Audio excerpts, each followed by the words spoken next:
హల్లెలూయా.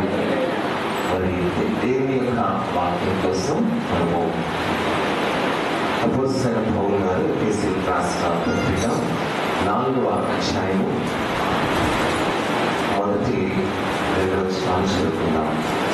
కాబట్టి మీరు సమాధానం బంధము చేత ఆత్మ కలిగించే ఐక్యతను కాపాడుకుంటే శ్రద్ధ కలిగిన వారై ప్రేమతో ఒకరినొకరు సహించు మీరు పిలువబడిన పిలుపునకు తగినట్లుగా దీర్ఘశాంతంతో కూడిన సంపూర్ణ వినయంతో సాత్వికంతో నడుచుకున్నవలని ప్రభువును బట్టి కైవేయం నేను మిమ్మల్ని బతిమాలుకుంటున్నాను. మరి ఈ వాక్యములు అపోస్తలుడైన పౌలు గారు ఎఫెసీ సంఘానికి రాస్తున్నారు. అయితే అద్భుతమైన ఆత్మీయ సత్యాలు ఇక్కడ మనము చూస్తున్నాం. కాబట్టి మీరు సమాధానమును బంధము చేత చూస్తారా, ఇక్కడ మొదటి మాటలోనే సమాధానమును బంధము చేత మీరందరూ కూడా ఐక్యమును కాపాడుకుంటూ మరి బాగా శ్రద్ధ వహించాలంటారు. దేవునికి స్తోత్రం, హల్లెలూయా. మరి మనందరం కూడా మరి సంఘముగా ఉందాం. మరి సంఘం అంటే ఏమిటండి? మామూలుగా సంఘం అంటే ఏంటి? మామూలుగా ఈ యొక్క బిల్డింగ్ అయినా 4 పిల్లర్ల మీద నిలబెట్టిన ఈ యొక్క అంతస్తు భావమైనా కనిపించే ఈ వైట్ గోడలైనా కాదు కదా. సంఘం అంటే భౌతికంగా, అది భౌతికంగా. అయితే ఆత్మీయంగా మనందరం కూడా సంఘముగా ఉన్నాం. దేవునికి స్తోత్రం, హల్లెలూయా. ఎందుకంటే సంఘము క్రీస్తు యొక్క శరీరముతో పరచబడింది. The body of Christ is compared with the church. కాబట్టి క్రీస్తు మనందరినీ ఆయన నిలబెట్టి ఉన్నారు. మనందరము కూడా ఆయన యొక్క సొత్తండి. అందుకని మనందరము సంఘములో ఆయన శరీరముగా, మరి ఆయన యొక్క శరీరములో మనందరము పాలివాస్తులుగా, మరి దేవునిలో మనందరము ఏకమై ఉన్నాం. మనం ఎలా ఉన్నామండి? దేవుని యొక్క శరీరమైన సంఘములో పాలివాస్తులుగా అందరము కూడా ఒకటిగా ఏకమై ఉన్నాం. దేవుని స్తోత్రం, హల్లెలూయా. అందుకనే మనం పొద్దురాత్రి భోజనం తీసుకున్నప్పుడు ఆ శరీరాన్ని మనం భుజించినప్పుడు మన ముందుకు ఒక్కొక్క చిన్న రొట్టె ముక్క తీసుకుంటాము. మరి ఆ యొక్క ఒకే ఒక్క రొట్టెలో నుంచి, అంటే యేసుక్రీస్తు వారి శరీరంలో నుంచి మనందరం ఒక్కొక్క రొట్టె తీసుకొని మనందరము ఆయన శరీరంలో ఒక్కటే అన్న విషయాన్ని మనము జ్ఞాపకం చేసుకుంటున్నాం. అదే సంఘంలో ఉన్న మన యొక్క ముఖ్యమైన ప్రత్యేకమైనటువంటి లక్షణం మనకి దేవుడు ఇచ్చారు. అందుకనే ఆ లక్షణం ఏంటంటే సంఘముగా మనందరము ఐక్యముగా ఉన్నామని. దేవునికి స్తోత్రం, హల్లెలూయా. అందుకనే జాన్ క్యాలెండర్ భక్తులు ఏమన్నారంటే the church is the greatest treasure of God అని చెప్పారు. సంఘము దేవునికి గొప్ప మరి నిధి అయి ఉందంట. ఎందుకు నిధిగా ఉందంటే అది దేవుని సొంతం కనుక. సంఘం ఎవరి సొంతం అండి? దేవుని సొంతం. అంటే మనందరము దేవుని వారు. దేవునికి స్తోత్రం, హల్లెలూయా. అందుకని మొట్టమొదటిగా మనందరము ఒకటిగా ఉన్నాము అనే విషయాన్ని పౌలు గారు జ్ఞాపకం చేస్తున్నారు. అందుకనే ప్రపంచం అంతా కూడా మరి దేవుని యొక్క శిష్యులు అన్ని కంట్రీస్ వెళ్ళి గాస్పెల్ ప్రొక్లెయిమ్ చేసి ఆయన సువార్త ప్రకటించిన తర్వాత మరి ఎన్నో చోట్ల సంఘాలని ఇద్దరు మరి ప్రపంచం అంతా కూడా సంఘముగా దేవునికి వాళ్ళ 2వ రాకడలో వచ్చినప్పుడు వధువు సంఘముగా ఈ సంఘములకు పేరు పెట్టబడ్డ. దేవుని స్తోత్రం, హల్లెలూయా. ఏ సంఘం అండి? వధువు సంఘము. వరుడైన యేసుక్రీస్తు వారిని మళ్ళా తిరిగి రాబోతున్నారు. ఆయన ఎదుర్కోవడానికి సంఘము ఈ లోకములో సిద్ధపడవచ్చున్నది. కాబట్టి మనందరం ఆ రీతిగా సంఘముగా ఐక్యముగా మనము ఉన్నామండి.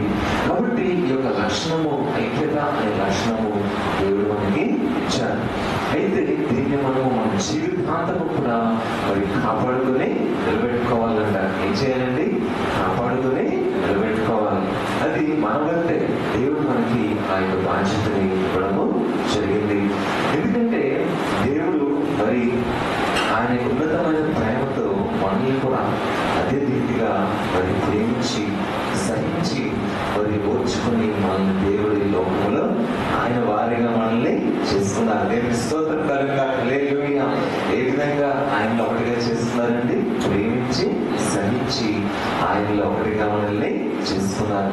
అందుకనే ఆయన జీవిత కాలం అంతా ఏంటి? సిలువ మీద ఏంటి? ఎప్పుడు కూడా దేవుడు మనల్ని కంటిన్యూగా ఆయన ప్రేమించి సహించడం వల్లే మనము ఆయనకు సొత్తుగా నా దేవుని స్తోత్రం హల్లెలూయా. కాబట్టి దేవుని సంగమా, అదే రీతిగా మన గురించి కొన్ని విషయాలు పౌలు గారి దగ్గర చెప్తున్నారు. మరి శరీరము ఒకటే, 4వ వచనం, ఆత్మయు ఒకటే, ఆ ప్రకారమేమి ఇప్పుడు విషయమై ఒక్కటే, నిరీక్షణ ఎందుకు పిలువబడుతుంది అని ఇక్కడ చెప్తున్నారు. కాబట్టి శరీరము ఒకటే, ఆత్మ కూడా ఒకటే. సాధారణంగా మనకి ఏ శరీరాలు ఉంటాయి? ఒకటే కదా, ఒకే శరీరం. మనం 2 ఉంటాయి మనకి, లేవు కదా, ఒకే శరీరం. అలాగే ఆత్మ ఎన్ని ఆత్మలు ఉంటాయి మనకి? ఒకటే ఆత్మ. అలాగే మనము కూడా క్రీస్తులు ఒక్క శరీరముగా ఒక్క ఆత్మగా మనం ఉన్నామండి.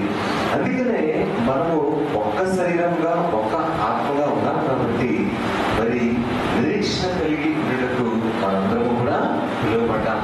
మనం ఒక్క శరీరంగా ఒక్క ఆత్మగా ఉన్నాం కాబట్టి నిరీక్షణ కలిగి ఉండటకు మనము పిలువబడ్డాం. దేవుని స్తోత్రం హల్లెలూయా. అందుకే క్రైస్తవులుగా మనం నిరీక్షణ లేని వారిగా లేవు, కానీ నిరీక్షణ కలిగిన వారిగా మనము ఉన్నాము. We are the people of hope. We are not hopeless people. We are the people who have great hope in our God. కాబట్టి ఆ రీతిగా దేవుల్లో మనం మొత్తం నిరీక్షణ కలిగి మనము ఉన్నామండి. అందుకనే ఈ కడవరి కాలంలో గమనిస్తే ప్రపంచమంతా కూడా మరి ఎన్ని రకాలుగా ఉండనివ్వండి, ఎన్ని విధాలుగా అది ఈ లోకంలో ఉండొచ్చు, కానీ మనం నిరీక్షణ కలిగిన వారిగా మనము ఉంటున్నాం. అందుకనే మరి ఒక్కసారి దేవుళ్ళు మనం రక్షించబడిన తర్వాత మనకి స్థితి వేరండి. దేవుళ్ళు రక్షించబడిన తర్వాత మన స్థితి వేరు. ఒకప్పుడు దేవుని తెలియని వారిగా మనము ఉన్నాము. అయితే దేవుల్లో మనము మరి ఆయన యొక్క ఐక్యత కలిగి ఆయనలో ఉండిన తర్వాత, ఆయనతో బంధాన్ని ఏర్పాటు చేసుకున్న తర్వాత మనము లోకాన్ని విడిచిపెట్టేస్తాం. ఏం విడిచిపెట్టామంటే లోకాన్ని విడిచిపెట్టేసి ఆయనతో ఒకటైపోయాం. దేవుని స్తోత్రం హల్లెలూయా. అందుకనే ఇక మనం ఎంత మాత్రము కూడా ఈ లోకములకు సంబంధించిన వారివి కాదు, కానీ మనం ఎవరిమే దేవునికి సంబంధించిన వారు. దేవుని స్తోత్రం హల్లెలూయా. అందుకనే దేవునిలో ఉన్న మనకి లోకంలో ఉన్న వారికి చాలా తేడా ఉంటారు, చాలా డిఫరెన్స్ ఉంటారు, చాలా వ్యత్యాసము ఉంటారు. అందుకే నేను లోకం అంతా చూస్తే లోకం తీరు ఒకలా ఉంటారు. ఈరోజు నా లోకం చూస్తే మరి ఎక్కడికో పరుగులు పెడుతోంది. లోకం అంతా కూడా పొద్దున్న లేచినప్పటి నుంచి ఏదో సాధించాలి అనే ఆశతో లోకం అంతా ఆశగా పరిగెడుతుంది. అయితే ఈ లోకంలో మన జీవనం గురించి పరిగెట్టాలి, ప్రయాసపడాలి, అది కరెక్టే. కానీ లోకంలో ఉన్న ఈ తీరుని నేను బాగా గ్రహించాలి. ఈ లోకంలో ఈ లోక జీవితమే ఇక నాకు లేదు. ఈ లోకంలో ఉన్నటువంటి ప్రతి ఒక్క విషయము నాకు కావాలి. ఈ లోకం యొక్క పరిస్థితులు, ఈ లోకం యొక్క ధనం, ఈ లోకం యొక్క విధానాలు, ఇదే నాకు కావాలి, ఇదే నాకు జీవితం అంటే కనుక దేవుడి నుంచి మనము దూరం అయిపోతాం. అందుకనే లోకంలో ఉన్న వారికి ఎటువంటి తలంపులు ఉంటాయి, కానీ దేవుల్లో ఉన్న మనకి వారికి డిఫరెన్స్, వ్యత్యాసం, తేడా ఏంటో తెలుసా? మనం దేవుల్లో ఉన్నాము కాబట్టి మనం వేరు పారైనా. దేవుని స్తోత్రం హల్లెలూయా. అందుకనే ద్రాక్షావల్లి వలె మనం దేవునితో కట్టబడి ఉన్నామండి. అందుకని ఎవరు నా యందు నిలిచియుందురో నేను ఎవరి నిలిచిదనో వారు బహుగా పిలుస్తారు చెప్పారు. దేవుని స్తోత్రం హల్లెలూయా. అందుకని దేవుడితో మనం ఆత్మీయ సంబంధాన్ని కలిగి ఉంటాం. ఆ తీరు ఈ లోకంలో కనబడదు. అందుకని లోకం అంతటికి లోకంలో జరిగే విషయాలు మరి ఎంతగానో ఇష్టంగా ఉంటాయి. లోకం యొక్క పాపము, లోకం యొక్క విధానము ఎంతో లోకానికి తీపిగా ఉంటారు, చాలా మధురంగా స్వీట్గా ఉంటారు. కానీ దేవుల్లో ఉన్న వారికి లోకం యొక్క తీరు, లోకం యొక్క విధానము, లోకం యొక్క పాపం అంటే అసహ్యం వేస్తారు. దేవుని స్తోత్రం హల్లెలూయా. అందుకనే యోహాను సువార్త 15వ అధ్యాయంలో ఒక చక్కటి మాట మనము అక్కడ చూడవచ్చు. చూడండి, యోహాను సువార్త 15వ అధ్యాయంలో మనము చూస్తే మరి 10-11 వచనాల్లో నేను నా తండ్రి ఆజ్ఞలు గైకొని ఆయన ప్రేమను నిలిచిన ప్రకారం మీరు నా ఆజ్ఞ గైకొనెడల నా ప్రేమయందు నిలిచియుందురు. మీ యందు నా సంతోషము ఉండదు మరియు మీ సంతోషం పరిపూర్ణం కావాలి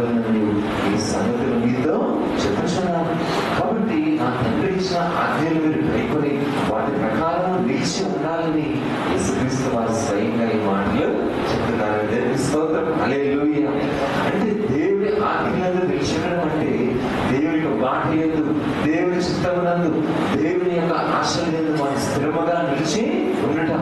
ఆ రీతిగా ఆయనతో అంటగట్టబడిన జీవితాన్ని మనం కలిగి ఉన్నప్పుడు, ఆయనలో నిలిచినప్పుడు ఈ లోకంలో ఏది కూడా మనకి తీపిగా కనపడదు. దేవుని స్తోత్రం, హల్లెలూయా. దేవుని యొక్క ఆత్మీయ స్థితి మాత్రమే మనకి తీపిగా కనపడతారు. దేవుని యొక్క తలంపులు మాత్రమే మనము ఎక్కువగా ఆశిస్తాం. దేవుని యొక్క విధానం మాత్రమే మన జీవితాల్లో మనము కోరుకుంటాం. మనకి ఆ రీతిగా మన జీవితము ఉంటారు. అందుకనే దేవునిలో మనకి, లోకంలో ఉన్న వారికి తేడా అనేది ఉంటారు. అయితే ఆ వ్యత్యాసాన్ని మనం ఎప్పుడు గమనించగలమంటే, మనం కూడా ఆత్మీయ స్థితిలో అదే విధానాన్ని మనము కలిగి ఉన్నప్పుడు ఆ డిఫరెన్స్ మనము అనుభవించగలం. లేదంటే ఆ యొక్క వ్యత్యాసం మనకి ఎప్పటికీ తెలియదు. అందుకనే దేవుని బిడ్డలుగా ఉన్న మనము, మనకి లోకానికి ఆ వ్యత్యాసం ఉందని దేవుడు చెప్తున్నారు. అందుకనే మరి అంటే చూడండి ఎంత గొప్ప మాట చెప్తున్నారు. ఆ యొక్క వచనంలో 11వ వచనంలో, యోహాను 15:11, మీ యందు నా సంతోషం ఉండదన్న మీ సంతోషం పరిపూర్ణము కావాలని ఈ సంగతులు మీతో చెప్తున్నారు. మరి మనందరము ఐక్యముగా ఈ బంధము కలిగి ఎందుకు ఉండాలి? సంఘముగా ఆత్మీయంగా ఎందుకు జీవించాలి లోకములు అంటే, దేవుడు అంట మనం అలా ఉంటే ఎంతో సంతోషిస్తారంట, ఎంతో ఆనందపడతారంట. దేవునికి స్తోత్రం, హల్లెలూయా. అలాగా ఆయన ఆనందపడతారంట. ఎందుకంటే అటువంటి స్థితి మనకు ఉన్నప్పుడంట దేవుడు మనం ఇంకా దీవిస్తారంట. ఆ దీవెనల వలన, సమృద్ధి అయిన ఆశీర్వాదాల వల్ల మనం ఇంకా దీవించబడతాం, మనం ఇంకా హెచ్చించబడతాం. దేవుని స్తోత్రం, హల్లెలూయా. దేవుడికి ఎంత మాత్రం ఇష్టం లేదు సంగమా, మనం ఎప్పుడు ఒకేలా ఉండడం అనేది దానికి ఇష్టం లేదు. మనం అభివృద్ధి పొందాలి, డెవలప్ అవ్వాలి, అన్ని విషయాల ఆశీర్వాదాలకు పాత్రలుగా ఉండాలి. దేవుని యొక్క ఆశయం ఉన్నది. కాబట్టి దేవుడు ఆ రీతిగా మన పట్ల గొప్ప ఆశ కలిగి ఉన్నారు. అయితే మనము కూడా అటువంటి గొప్ప ఆత్మీయ జీవితం కలిగి ఉండాలి అనేది దేవుని యొక్క చిత్తమై ఉన్నది. అలాగే మనం చూస్తే అపోస్తలుడైన పౌలు గారు కొరింథీయులకు రాసిన మొదటి పత్రిక చూద్దామండి. మొదటి కొరింథీ పత్రిక చూద్దాం. మొదటి కొరింథీ పత్రిక 6వ అధ్యాయము 17వ వచనం చూద్దాం. మొదటి కొరింథీ పత్రిక 6వ అధ్యాయము 17వ వచనము మనం చూద్దాం. అటువలే ప్రభువుతో కలుసుకున్నవాడు ఆయనతో ఏకాత్మై ఉన్నాడు. మళ్ళా అటువలే ప్రభువుతో కలుసుకున్నవాడు ఆయనతో ఏకాత్మై ఉన్నాడు.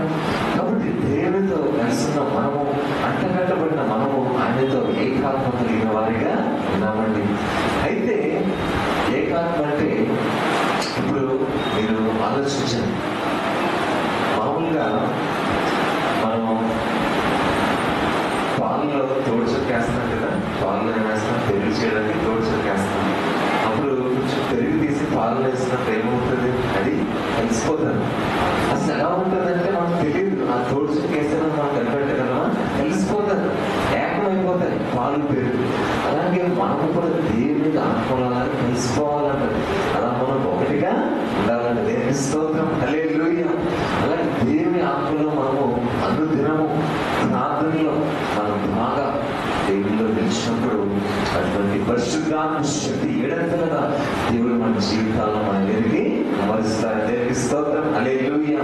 అందుకని ఆ పాలలో ఎలాగైతే ఆయన పెరుగు కలిసిపోతాడో, అసలు ఎలా ఉంటుందని పెరుగు ఏకమైపోతాయి, తేడా తెలియదు. అలాగే అంత స్వచ్ఛంగా, అందముగా ఎలాగైతే ఉంటుందో ఒకటిగా పాలుగా మనము కూడా మన జీవితం దేవునిలో అలాగా ఏకమైపోవాలంట. ఆయన ఆత్మలో మనము ఏకమైపోవాలి.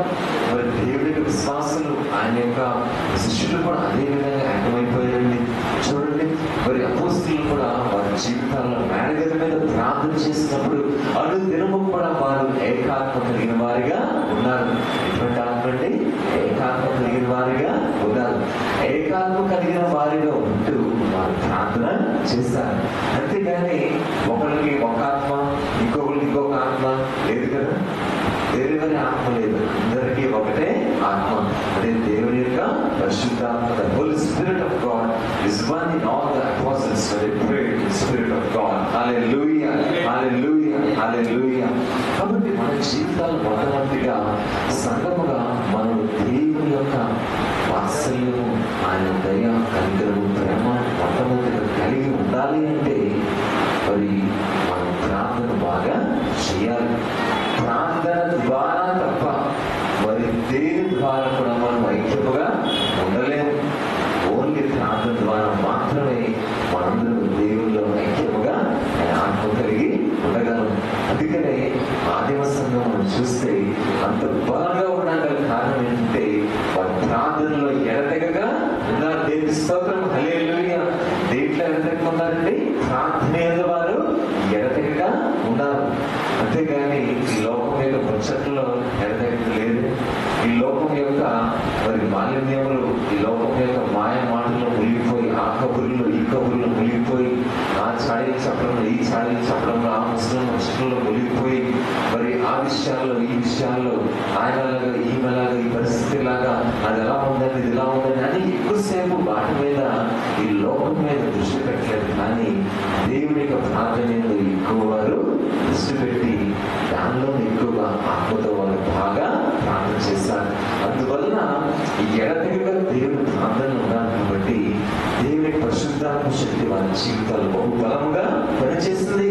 గొప్ప క్రియలు, గొప్ప కార్యాలు వారి జీవితాల్లో దేవుడు జరిగించారండి.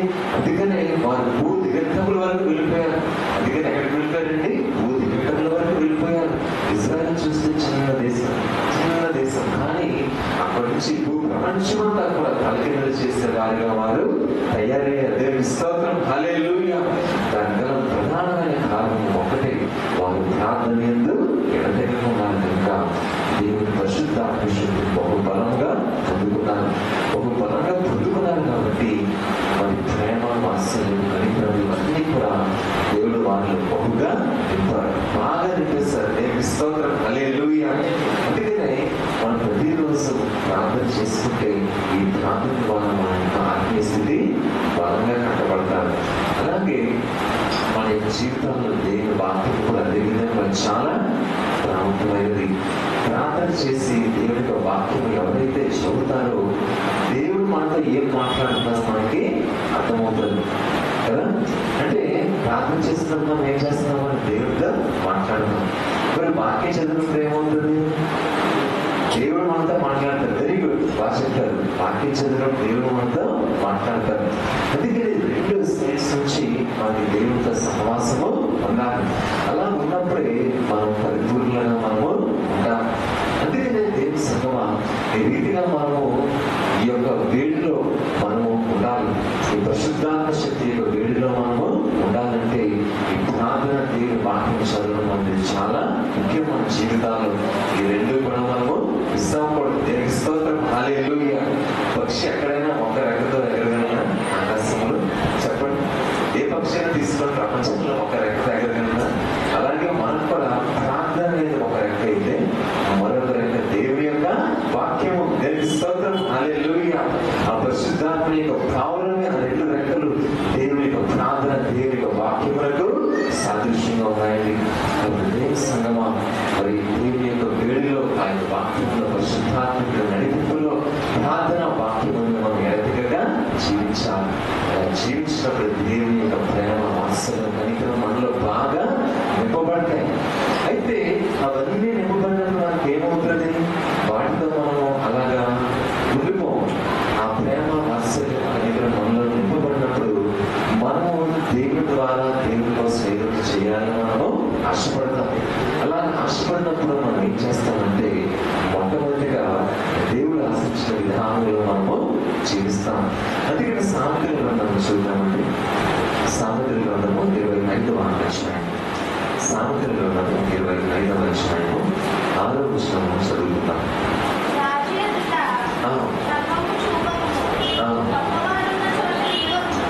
చాలు.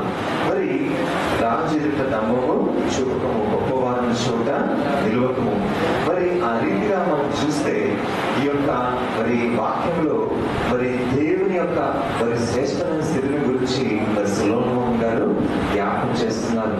మరి దేవుని యొక్క ఉన్నతమైన సింహాసనం ఎదుట మరి భూలోకములకు గొప్ప రాజుగా, రాజుగా, ప్రభువుగా దేవుడు మనకి ఉన్నారు. దేవునికి స్తోత్రం, హల్లెలూయా. ఆయన మనకి ఉన్నారు కనుక మనం ఎప్పుడు కూడా ఆయనకి, ఆయన మాటకు మనము లోబడి ఉండాలి. ఆయన మాట మనం విని లోబడినప్పుడు మన జీవితంలో దేవుడు మనకి ఇచ్చిన ప్రేమానుసారంగా ఆయన ఇచ్చిన వాక్యానుసారంగా ఆయన పంపించిన దయ కనికరము మనం ఎక్కువగా మన జీవితంలో కలిగి వాటి ప్రకారం మనము జీవిస్తాం.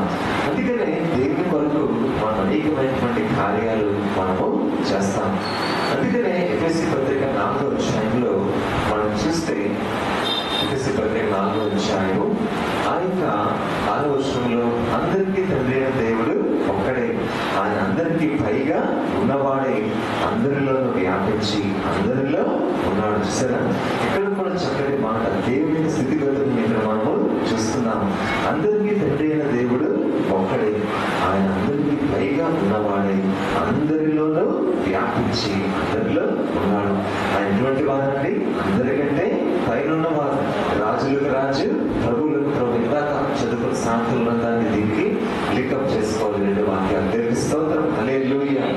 అయితే మరి సంఘంగా ఐక్యంగా ఉన్నాము అనడానికి నిదర్శనం ఏంటి? దేవునిలో మనం ఉన్నాము అనడానికి మనలో ఉన్న లక్షణాలు మరి దేవుళ్ళు ఉన్నాము అనడానికి మనలో ఉన్న లక్షణాలు మనం ఏమి చూపిస్తున్నాము దేవునికి? మరి మామూలు ఆలోచించండి. లోకంలో ఒక డాక్టర్ అనుకోండి, డాక్టర్ ఎలా తెలుస్తుంది మనకి? డాక్టర్ బయట కోట్ వేసుకుని స్టెటస్కోప్ వేసుకుని చేతిలో ఇంజక్షన్ పడుతుంటాడు.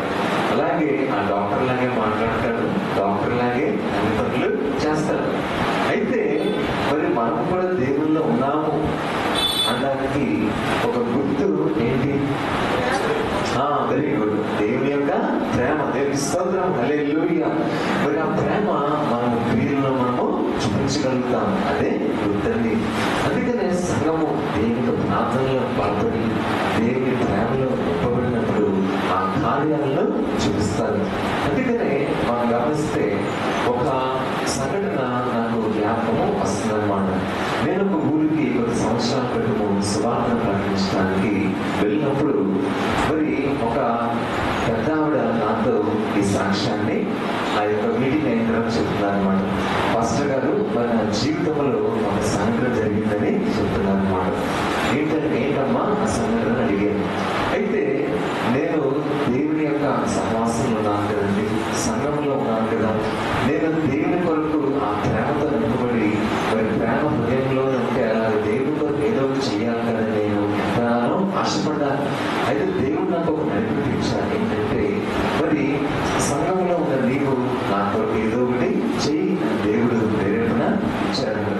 అప్పుడు ఆమె ప్రతి వారం కూడా మరి 3 రోజులు సంఘానికి వచ్చి సంఘంలో మరి కుర్చీలు దొరకడము, అలాగే బూజులు దొరకడము, అలాగే మరి నీరు వేసి సంఘాన్ని చక్కగా శుభ్రపరచడము చేసేదంట.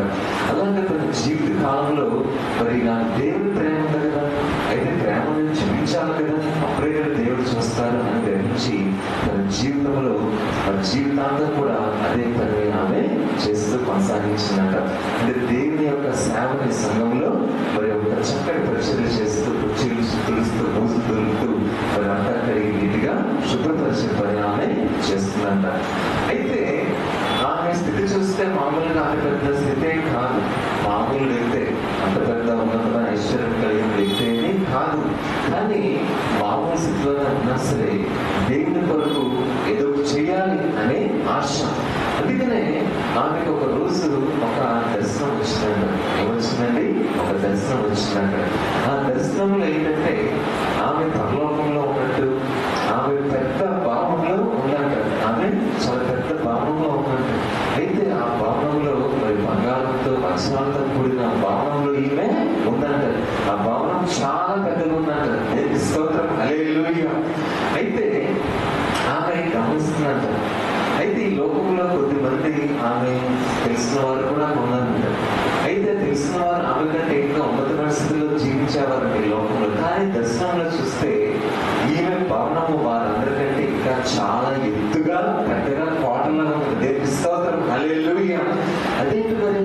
ఈ లోకంలో ఎన్నో మంది డబ్బున్నావు తనకంటే ఉన్నారు, కానీ వారందరికంటే పరలోకంలో ఈమె యొక్క భావన చాలా ఎత్తుగా విశాలంగా బంగారంతో వజ్రాలతో చేయబడి ఉందంట. దానిలో ఈమె ఉందంట.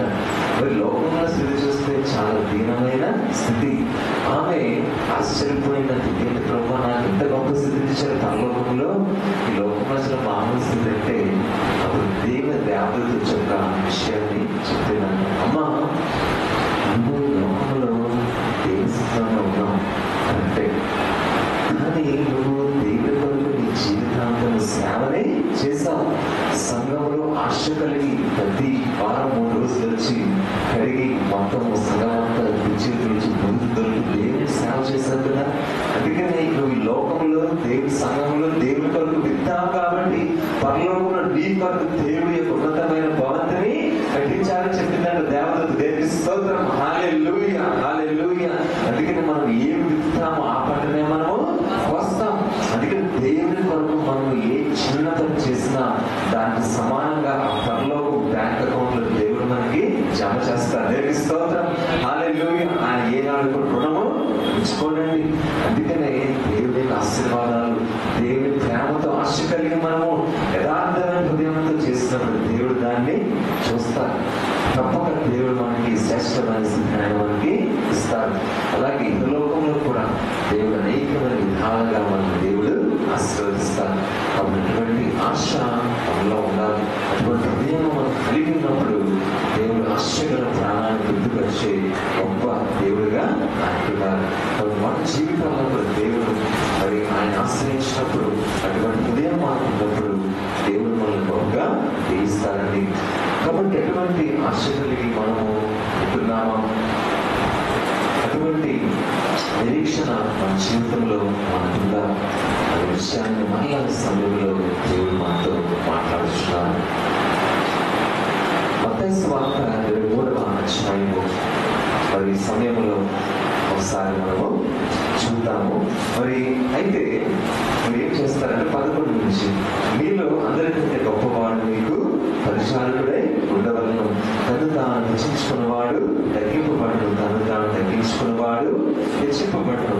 అలాగే మీరు చూస్తే లూకాసు వార్త చూద్దాం.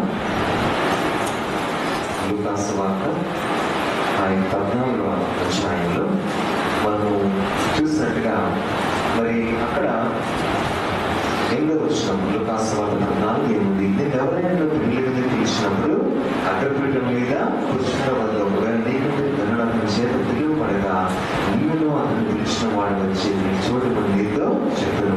అప్పుడు నేను సిగ్గుపడి కనపడే చోటున కూర్చున్న స్థానం. అయితే నేను పిలువబడినప్పుడు పిలిచిన వాడు వచ్చి స్నేహితుగా పై చోటుకి పోమని నీతో చెప్పున్నాను. నీవు పోయి కనపడి చోటున కూర్చున్నప్పుడు నీతో కూడా కూర్చున్న వారందరి ఎదుట నీకు ఘనత కలుగును. తను తాను హెచ్చించుకున్న ప్రతి వాడు తగ్గింపబడును, తను తాను తగ్గించుకున్న వాడు హెచ్చింపబడునని చెప్పిన దేవుని స్తోత్రం. హల్లెలూయా. మరి ఆ రీతిగా దేవునిలో ప్రేమ కలిగి ఐక్యత కలిగిన మనము మన జీవితాల్లో తగ్గించుకోవాలని దేవుని వాక్యము సెలవిస్తుంది. అందుకని యేసుక్రీస్తు వారు ఒకసారి పరిశీలింటికి వెళ్ళినప్పుడు భోజనానికి పిలువబడినప్పుడు ఆయన మాటల్ని చెప్తున్నారు. ఎవరైతే తమను తాము తగ్గించుకుంటారో వారు హెచ్చించబడతారని. ఏంటంటే ఎవరైతే తమను తాము తగ్గించుకుంటారో వారు హెచ్చించబడతారు. దేవుని స్తోత్రం. హల్లెలూయా. అందుకనే మనం తగ్గించుకున్నామో లేదో దేవుడు మనల్ని చూస్తారు. ఎందుకంటే సమస్తం ఆయన పై నుంచి చూసే దేవుడుగా ఉన్నారు. కాబట్టి మన యొక్క స్థితిని బట్టి దేవుడు మనల్ని హెచ్చిస్తారు. అందుకనే ఆత్మీయ స్థితిలో సంగముగా ఐక్యముగా మనం ఉన్నామంటే దేవుని ప్రేమతో పాటు దేవునికి తగ్గింపు కూడా మనలో ఉండాలని దేవుడు మనకి స్పష్టంగా చెప్తున్నారు.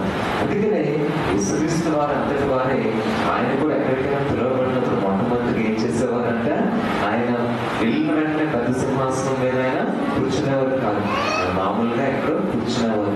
అప్పుడు ఆయన చూసి ప్రభువారు మీరు ముందుకు రండి అని ఆయన్ని పిలిచేవారు. దేవుని స్తోత్రం. హల్లెలూయా. మరి బెంగళూరు నగరంలో మేము బైబిల్ ల్యాండ్ అవుతున్నప్పుడు మా కాలేజ్లో ఒక మీటింగ్ జరిగిందనమాట. అయితే ఆ మీటింగ్కి మన ఇండియా నుంచి అందరూ కూడా పెద్ద పెద్ద ప్రొఫెసర్లు, దైవ సేవకులు అందరూ వస్తారు. ఒకరోజు మీటింగ్ అనమాట. అయితే ఆ రోజు ఒక ప్రొఫెసర్ గారు సాధారణంగా ఆయనకు ఒక సీట్ ఉంటుంది అనమాట. ఎప్పుడు ఆ సీట్లోనే కూర్చుంటారు. కానీ ఆ రోజు ఇంట్లో పాపం కుటుంబంలో వారి పాపకి దెబ్బతగిలి వస్తుంటే దారులు, అందువల్ల ఆయనకి లేట్ అయిందనమాట. ఈ లోపల మీటింగ్ మరి ఎక్కువ మంది వస్తారు కదా. ఆ రోజు ఆయన కూర్చునే సీట్లో మరొక వ్యక్తి కూర్చుకుపోయారు. అయితే ఈ ప్రొఫెసర్ గారిగా వచ్చేసారు ఆ మీటింగ్. వచ్చినప్పుడు తీరా చూస్తే ఈయన యొక్క చోటు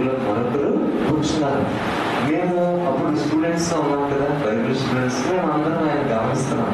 ఈ రోజు ఏంటి సార్ కూర్చునే చోట్లో ఆ సీట్లో మరొకరు వచ్చేసారు అని ఆయన గమనిస్తున్నాం. మా క్లాస్లో ఉన్న 25 మంది కూడా. అయితే ఆయన ఏం చేశారంటే అప్పుడు టైంలో అక్కడికి వెళ్ళలేదు, అసలు ఆయన సీట్ దగ్గర కూడా వెళ్ళలేదు. ఇంకా డోర్ దగ్గర ఉండగానే అక్కడ ఎక్కడో ఖాళీ ఉన్న కుర్చీలో వెంటనే వెళ్ళి అక్కడ కూర్చున్నారు. మేము అందరం ఆశ్చర్యపోయి షాక్ అయ్యాం, 25 మంది కూడా మా క్లాస్లో.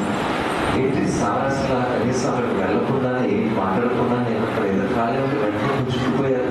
ఆయన శ్రీరంగపూర్ యూనివర్సిటీలో డాక్టరేట్ చేసిన ఉన్నతమైన జ్ఞానం కలిగిన వ్యక్తి. మరి అటువంటి ఆయన అంతగా తగ్గించుకొని ఆయన అధికారం ఉన్నప్పటికీ కూడా అక్కడ పక్కన ఉన్న సీట్లో కూర్చున్నారు. ఆ సంఘటన మా క్లాస్లో ఉన్న 25 మంది బైబిల్ విద్యార్థులకు చాలా అద్భుతం. ఆయన సంఘటన ఆయన చూస్తే నేను అంతగా ఎన్నో విషయాలు నేర్చుకున్నాం. ఆయన పేరు డాక్టర్ జాన్ శామ్యూల్ రాజ్ గారు ఆయన పేరు. కాబట్టి దేవుని సంఘం ఆ తర్వాత మీటింగ్ లో ప్రిన్సిపల్ గారిని చూసి ఆయన కోసం ప్రత్యేకమైన చైర్ వేసి సార్ ముందుకు రండి ఆయన పిలిచారు. దేవుని స్తోత్రం, హల్లెలూయా. అందుకని ఎవరైతే నేర్చుకుంటారో వాళ్ళు డెఫినెట్ గా తప్పకుండా రక్షించబడతారు. దేవుని స్తోత్రం, హల్లెలూయా. అందుకని యేసుక్రీస్తు లోకంలో ఆయన పరిచారిని యొక్క ఆయన స్థితిని ఆయన మన కొరకు పొందుకొని ఆయన ఎన్నిక లేని వాడిగా మన కొరకు ఆ స్థితిని తీసుకొని మనల్ని హెచ్చించడానికి లోకంలో నుండి వచ్చారు. అందుకనే దేవుని సంఘం మన జీవితాల్లో సంఘంగా మనందరం కూడా దేవుని యొక్క ప్రేమ కలిగి ఉండాలి, దేవుని యొక్క తగ్గింపు కలిగి ఉండాలి, అలాగే దేవుని యొక్క ప్రభావం మన జీవితాల్లో మనము కలిగి ఉండాలి. అలాగే ఉన్నప్పుడే ఈ లక్షణాలన్నీ ఉన్నప్పుడే కదా దేవునిలో మనం ఉన్నాము అని దేవుడు చూస్తారు. అలాగే ప్రపంచమంతా కూడా లోకమంతా మనల్ని ఆ బిడ్డలుగా తెలుసుకుంటారు. లేకపోతే ఎలా తెలుసుకుంటారు మనం దేవుని బిడ్డల్ని? కాబట్టి దేవుని సంగమా మన జీవితము ఆ రీతిగా మన క్రియల్లో ఉండాలి అనేది దేవుని యొక్క ఉద్దేశమై ఉన్నది. కాబట్టి ఎవరైతే మన జీవితాల్లో దేవుని కొరకు అటువంటి ప్రేమ, ఆ యొక్క ఐక్యత, ఆ యొక్క కలిగి ఉంటారో డెఫినెట్ గా దేవుడు వారిని ఎంతో సంతోషిస్తారు. అటువంటి జీవితాన్ని మనం జీవించడానికి ఇంకా ఎక్కువగా ఆశ పడుతున్నాము. ఆలోచించాలి దేవుని సంగమా. అదే రీతిగా మనము సమయంలో మరి రోమా పత్రిక చివరిగా చూద్దామండి. రోమా పత్రిక 12వ అధ్యాయం చూద్దాం. రోమా పత్రిక 12వ అధ్యాయము 10వ వచనం చూద్దాం. రోమా పత్రిక 12వ అధ్యాయం 10వ వచనం. సహోదర ప్రేమ విషయంలో ఒకరినొకడు అనురాగం గల వారి గత విషయంలో ఒకరినొకడు గొప్పగా ఎంచుకొనడి. సహోదర ప్రేమ విషయంలో ఒకరినొకడు అనురాగం గల వారి గత విషయంలో ఒకరినొకడు గొప్పగా ఎంచుకొనడి. దేవుని స్తోత్రం, హల్లెలూయా. కాబట్టి సంఘముగా ఉన్నామంటే దాని నిదర్శనం దేవుని యొక్క ప్రేమ. అలాగే ఒకరినొకడు మరి చక్కగా అర్థం చేసుకొని తగ్గించుకొని అనురాగము కలిగి మరి ఆ రీతిగా వాత్సల్యం కలిగి కనికరం కలిగి అనురాగం కలిగి మరి గత విషయంలో ఒకరినొకరు మనము గౌరవించుకోవాలంట. ఏంటంటే గత విషయంలో ఒకరినొకరు గౌరవించుకోవాలి. అలా ఉన్నప్పుడు సంఘమునకు ఉన్నతమైనటువంటి పేరు, దేవుని దృష్టిలో మహిమ కలుగుతారు. దేవుని స్తోత్రం, హల్లెలూయా. మరి మనందరం కూడా దేవుని యొక్క సంఘములో మరి మనందరము ఇక్కడ చూడడానికి ఎన్నో రోజా పువ్వులు ఇక్కడ ఉన్నాయి కదా. మనందరం దేవుని యొక్క సంఘం అనే తోటలో ఒక్కొక్క రోజా పువ్వులా మనము అంటకట్టబడి ఉన్నాం. రోజా పువ్వు యొక్క ప్రత్యేకత ఏంటి? అందంగా ఉంటుంది, మంచి వాసన కూడా దానికి. దేవుని స్తోత్రం, హల్లెలూయా. అలాగే ఈ ప్రేమ తగ్గింపు కూడా మనలో ఉన్నప్పుడు నిజమైన నిదర్శనము సంఘము అంటే ఈ రీతిగా ఉంటుందని దేవుడి కొరకు లోకంలో సాక్ష్యాన్ని కలిగి ఉంటాం. దేవుడి వంటి జీవితాన్ని అందరినీ ఇంకా బహుగా చిన్నగా చెప్పని వాక్యాన్ని ధ్యానం సమస్త జ్ఞానం నుంచి దేవుని సమాధానం యేసుక్రీస్తు వారి హృదయంలో